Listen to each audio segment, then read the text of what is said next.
I once had a girl whose father was died suddenly. He died suddenly, and all she knew was that he didn't want a funeral. And she was really nervous when she rang up, and she said, "I feel really bad asking this, but..." And I interjected and I said, "He didn't want a funeral, did he?" And she said, "No." And she told me the circumstances of his death, and that there were these three daughters.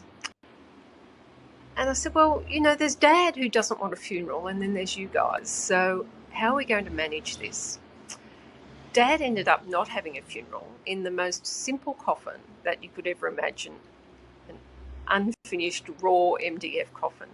But what he did have was his daughters come into the funeral home, sat by his closed coffin. We had a soundtrack of his life there. They had permanent markers, and I left them alone in the room once they were comfortable. And you could hear the laughter coming out of that room.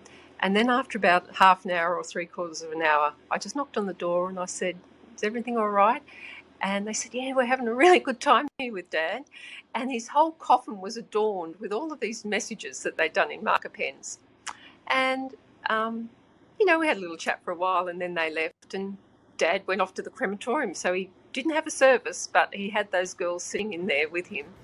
And you can tell by my face that it just brings laughter and joy to me when I think about it, because had they just had nothing, they wouldn't have had that beautiful experience